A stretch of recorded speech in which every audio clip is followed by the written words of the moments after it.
과거에 통상 우리 사회에서 어떤 뭐 갈등이다 하면 지금 자꾸 이제 뭐 그런 얘기를 용어를 씁니다만 뭐 보수 진보 또는 뭐 이 계층 뭐 이런 얘기를 많이 하다가 최근 들어서는 일단 뭐 젠더 갈등 얘기도 많고 특히 이제 세대 간 갈등 얘기를 많이 합니다.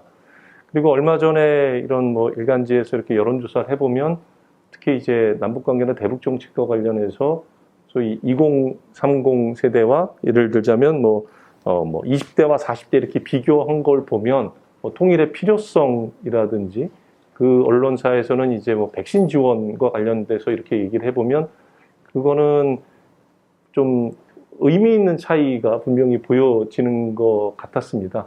마침 오늘 뭐 네 분이 다 이제 학교에 계신 분들이기도 한데 먼저 우리가 비슷한 질문을 했을 때도 보면 그 전에 우리가 생각했던 어떤 공동체 같은 동질감보다는 조금 이질감이 많이 있다. 특히 젊은 세대들이 그런 생각을 했는데요.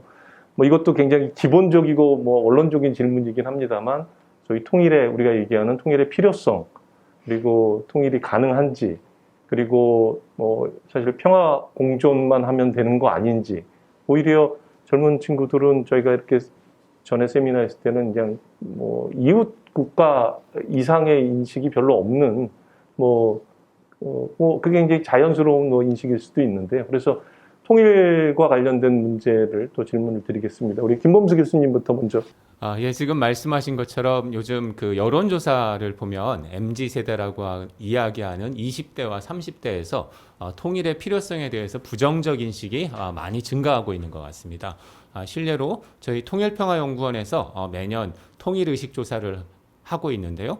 올해 2021년 통일의식조사 결과에 의하면 제가 수치를 아주 정확하게 기억하는 것은 아닙니다만 20대에서 통일이 필요 없다라고 하는 퍼센테이지가 약 한 40몇 퍼센트 정도 나왔던 것으로 기억을 하고 있습니다. 반면 40대, 50대에서 통일이 필요 없다라는 의견은 한 25% 정도 이런 정도였고요. 전체적으로 봐서 통일이 필요 없다라고 하는 의견은 지난 몇 년 동안에서 계속 이렇게 상승 추세에 있는 것으로 보입니다. 그래서 말씀하신 대로 통일이 필요 없다라고 생각하는 이러한 부정적인 인식이 특히 20대를 중심으로 해서 상당히 우리 사회에 많이 퍼져 나가고 있는 것은 현실인 것 같습니다.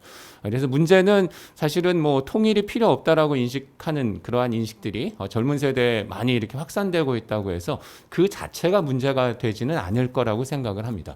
이제 과연 그렇게 생각하는 원인이 무엇인지 그리고 그러한 이 통일의 부정적인 인식이 발생하게 된 배경은 무엇인지 그리고 그러한 인식들을 어떻게 고쳐나갈 수 있는 것인지 아니면 정말로 그러한 인식들을 고쳐나가는 것이 우리 사회에 필요한 것인지 다음에 아마 또 말씀드릴 기회가 있겠습니다만 정말로 우리 사회에서 통일이 필요한 건지 아니면 통일이 아니더라도 다른 방식으로 우리 사회가 북한과 교류협력이라든가 평화공존 등을 통해서 잘 지내는 것이 더 바람직한 것인지 이러한 것들에 대한 논의가 필요한 시점이 아닌가 생각을 하고 있고요.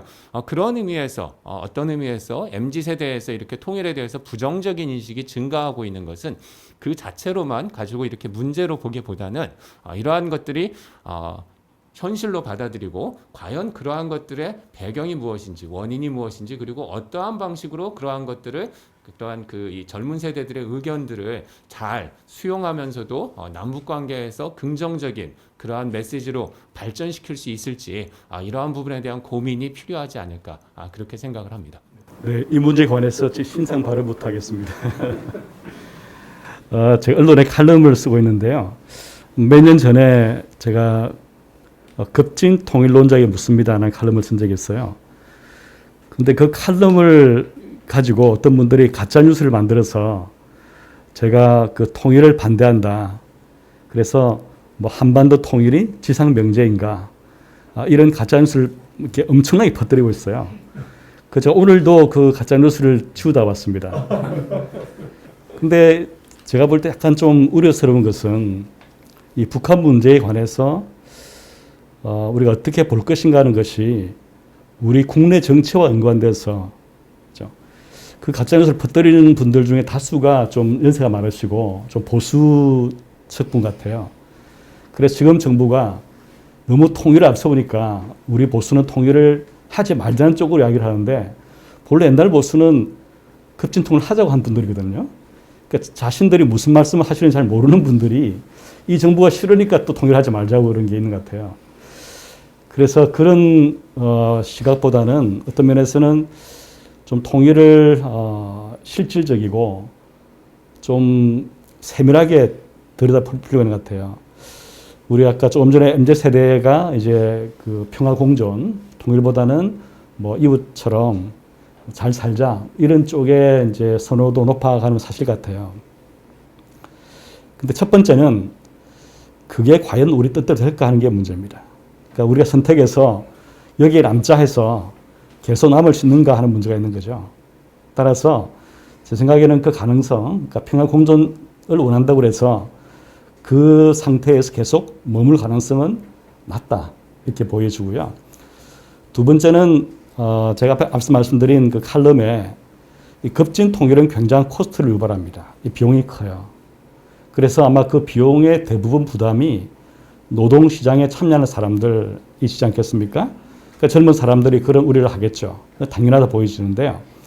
근데 그런 식의 통일이 아니라 우리가 비핵화가 진전이 되고 또 경협을 하면서 남북 경제가 하나로 통합이 되고 그런 식으로 통일이 이루어지게 되면 점진적 통일되면은 이 코스트가 별로 없습니다. 오히려 북한은 경제 발전의 동력이 될 수 있습니다. 그래서 그 동력의 어떤 면에서는 베네핏을 가장 많이 보실 분들이 지금 젊은 분들이에요. 그리고 우리가 아주 장기로 보면은 과연 우리나라가 지금 남북으로 분단되어서 있기 때문에 발생하는 리스크, 또 주변 열강과의 관계를 생각하면 지금처럼 분단이 계속되는 것이 바람직한가? 아무리 그것이 평화롭다 하더라도 이제 그런 고민을 할 필요가 있을 것 같아요. 제가 조금 더 이제 젊은 분들한테 챌린지를 한다 그러면 사실 우리 젊은 분들의 인적 자본 수준은 그 북한 주민과 경쟁 상대가 안 돼요. 그 남한과 북한의 인내 소득이 한 100대 한 3 정도로 보는데 그만큼 남한의 젊은 분들의 인적 자본은 이 북한 가면은 아주 유용하게 쓸 자산이지 이 북한 주민과 경쟁해서 뭘 잃어버릴 수 있는 그런 주체가 아니에요. 오히려 통합이 되면 오히려 남한 젊은 분들이 북한 가서 자기의 재능을 펼칠 수 있는 그런 공간과 기회가 열리거든요. 따라서 이제 저 북한 문제를 우리가 좀 더 좀 깊이 생각할 필요가 있다 이렇게 생각을 하고 있습니다. 그 MZ 세대의 통일에 대한 인식, 북한에 대한 인식은 한마디로 말하면 어떤 이념적인 잣대가 없다라는 거라고 저는 생각을 합니다. 제가 수업 시간에 외교부 통일의 학생들이랑 굉장히 얘기를 많이 하고 토론도 많이 하고 하는데 여러분들은 있는 그대로 보는 것 같아요. 그 젊은 세대들은. 제가 상대하는 대학생들은 대부분. 그래서 보면은 그래서 여론조사 보면은 북한에 대한 인식, 부정적인 인식이 20대하고 70대랑 비슷하게 나왔잖아요. 다들 뭐 부정적인 큰데. 근데 그게 왜 그렇게 나오는지를 보면은 이 나이 드신 분들은 이념적으로 이게 북한은 나쁜, 북한에 대한 부정적인 인식이 이념적으로 굳어져 있는 분들이고 젊은 친구들은 지금 현재 북한이 하는 짓을 보고 저건 도대체 이해가 안 돼. 싫어. 이런 인식이 굉장히 강한 것 같아요. 그래서 이념적인 잣대가 없다라는 것이 특징이고요. 그래서 있는 그 자체로 보니까 젊은이들은 아니 왜 저런 북한이랑 우리가 뭘 해야 돼? 살아야 돼? 살기 위해서 우리가 뭔가 희생을 해야 돼? 굳이 그럴 필요가 있을까? 그냥 뭐 다른 게 따로 살든지 뭐 그냥 다른 나라 같이 살든지 뭐 그게 좋지 않아? 그러니까 뭐 이 평화 공존 이런 이야기들이 많이 나오는 것 같아요. 또 하지만 또 한편을 보면은 통일에 대해서 관심이 아주 없는 건 아닌 것 같아요. 물론 이제 수업을 듣는 학생들은 관심이 있으니까 관련서를 듣긴 하지만 그럼에도 불구하고 그래서 오늘 수업에서 얘기했는데 학생들은 또 굉장히 막 의욕도 있고 관심도 보이고 조금만 작아 보여지면은 통일에서 관심을 보이고 필요성을 얘기하고 해서 아직까지는 희망이 있다. 당연히 통일로 가야 되고 그런 차원에서 저희가 해야 될 일은 또 젊은이들에게 아까 저희가 북한의 이중성을 얘기했는데 학생들한테는 좀 민족적인 측면에 대한 이야기를 해줄 필요가 있다고 봐요. 학생들은 계속 이제 아주 굉장히 현실적으로 이에 따라 나한테 얼마나 도움이 되는지 이런 측면에서 보니까 지금 북한은 굳이 같이 할 필요가 없다라는 생각을 많이 하는데 근데 저희는 그래도 북한이랑 얘기도 보고 어릴 때 북한 얘기도 많이 듣고 아직 민족이라는 그런 느낌, 민족 정체성이 강한 게 있잖아요. 근데 요즘 젊은이들은 그게 너무 없기 때문에 그래도 북한은 우리랑 같은 말을 쓰고 같이 대화를 할 수가 있고 같이 김치랑 쌀밥을 먹는 같은 문화를 공유하고 있는 사람들이야. 그런 사람들이 사실은 70여 년 전까지만 해도 우리 같이 살았어. 굉장히 오랜 기간의 역사를 같이 살았고 같이 사는 게 당연하다라는 그런 북한과의 관계 속에서 민족적인 측면을 조금 좀 부각을 시켜줄 필요가 있지 않을까 그런 생각을 해요. 그래야지 얘들도 단순히 어떤 이해타산만이 아니고 아 그래도 진짜 우리가 하나의 형제구나 또 같이 살아야 되겠구나 그런 생각을 많이 하게 될 것 같고요. 하지만 그런 가운데에서도 젊은이들의 그런 생각과 맞춰줄 필요도 있는 것 같아요. 그러니까 어느 학생이 MZ세대의 통일관이라고 발표를 해서 이렇게 사진까지 찍어놨어요. 근데 그런 거예요. 제가 좀 전에 확인해봤는데 MZ세대의 특징 공동체보다 개인, 집단보다 개인, 미래보다 현재 이게 중요하다는 거예요. 그 트렌드가 중요하다. 미닝아웃 이렇게 표현하면 스토리 이런 걸 중요시 하는 것 같아요. 그러면서 그러면 통일회의가 나의 삶과 어떤 관련이 있는지 그리고 그것이 어떤 그 트렌드 속에서 이 통일이 이루어지는 것인지 그리고 그것이 그래서 어떤 의미가 있는지 이런 것들을 얘기를 해주면은 통일에 대한 공감대가 더 생길 것 같다라고 MZ세대의 생각이라고 얘기를 하더라고요. 그래서 아 그래 맞아 저거구나라는 생각을 했었고 그래서 그런 MZ세대의 그런 어떤 마인드, 그들의 눈높이를 맞추기 위한 노력, 하지만 또 그들이 아직 경험하지 못한 잘 모르고 있는 남북 간의 어떤 그런 민족적인 측면들, 그렇기 때문에 우리가 하나가 되고 통일로 가야 되는 그런 측면들을 좀 같이 잡고 이야기를 하고 하다 보면은 그런 통일에 대한 관심도 더 늘어나고 그런 이야기들, 생각들이 또 이 갈등 자체를 줄일 수 있는 하나의 방법이라고 생각을 해요. 뭐 길지만 그냥 제가 한 가지만 얘기하면 제가 잠깐 이때 통일 박람회를 개최했었어요. 그래서 강화문에 그 통일 관련 단체들 다 모이라고 그래서 이렇게 한 2박 3일 동안 이렇게 그 광장에서 이렇게 같이 이렇게 전시도 하고 뭐 이렇게 했는데 그때 준비할 때 저희 그랬지만 제일 걱정했던 게 이 단체들끼리 싸우면 어떡하는 거였어요. 왜냐하면 다 초대를 했거든요. 북한 인권을 얘기한다. 그래서 뭐 소위 뭐 김정은 위원장은 뭐 어떻게 해야 된다 이렇게 하는 사람들부터 대북 지원을 해야 된다는 사람까지 다 모아놨는데 저는 그래서 이 사람들 싸우면 어떡할까? 혹시 뭐 그랬는데 단 한 번도 그런 일이 없고 오히려 가서 보면은 같이 막 손잡고 뭐 이런 일 하시는군요. 저희는 이런 일에 이러면서 서로 이해심이 높아지고 같이 손잡고 막 진도하더라고요. 아, 통일이라는 이 테두리 안에서는 우리가 하나가 될 수 있구나라는 것을 현장에서 느꼈고요. 그런 어떤 그 일들이 계속 같이 된다면은 통일에 대한 공감대가 높아지고 갈등도 사라지고 세대 간의 차이도 없을 수 있지 않을까라는 생각을 해봤습니다. 네, 우리 김현철 장관님. 예, 뭐 저도 비슷하게 생각하는데요. 우리 학생들하고 얘기를 많이 해보는데 지금 방금 이제 말씀해 주신 것과 공통점이 있다고 생각을 해요.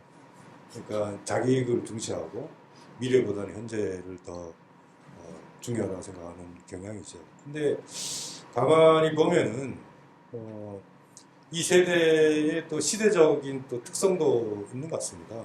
워낙 그 경쟁적인 체제에서 교육을 받았고 또 뭐 저희 세대만 하더라도 고성장 시대에 살았다면은 지금은 아주 그 저성장 시대에 살면서 취업이라든가 집 문제라든가 훨씬 그 고민이 깊은 것 같아요. 그래서 그런 부분들에 대해서는 좀 존중을 해줘야 된다는 생각이 드는데요. 제가 몇 년 전에 한번 학교에서 세미나를 한 적이 있었습니다. 그 세미나 주제는 뭐냐면은 탈북민의 정착 제도에 관련된 건데요.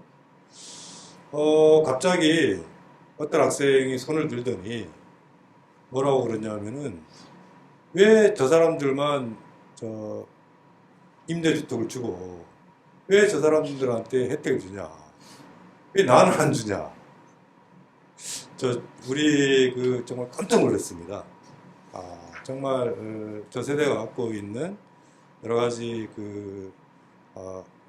고민이나 현재에 대한 여러 가지 기대 하지 못함으로 인한 절망감 같은 게 뭐 공동체를 바라보는 인식이라든가 백신 협력에 대한 소극적인 입장이라든가 그렇게 이제 연결이 되어 있는 것 같고요.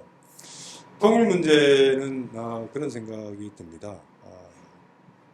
이 젊은 세대들이 통일을 반대한다기보다는 통일 문제에 대한 입장이 다른 거죠.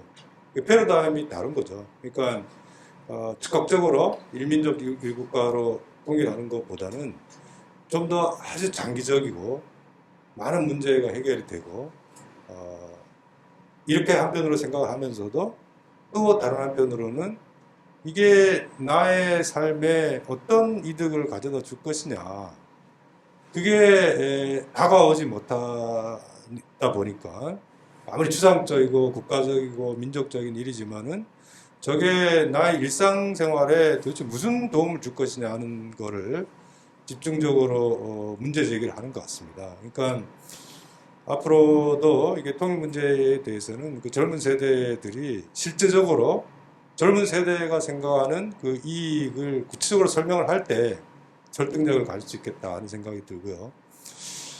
사실은 뭐 점진적 단계적 통일이라는 것은 우리 어느 정도의 국민적 합의가 있다고 생각합니다. 노태우 정부 때 민족공동체 통일 방안을 국회에서 만장일치로 사실은 통과를 시켰는데요.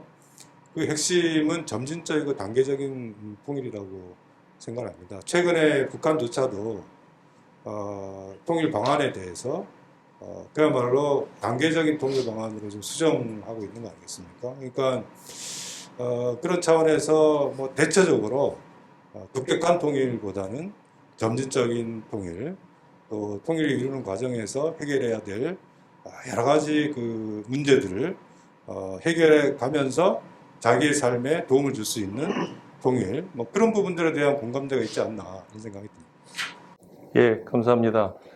말씀을 들어보니까 우리가 보통 과거 뭐 한 몇 년 전부터 계속 그런 모습을 보였습니다만 젊은 세대들이 이제 통일의 필요성에 대해서 다른 세대보다 굉장히 이제 낮아지는 현상에 대해서 사실 정책 당국자들은 이제 기본적으로 우려를 했습니다.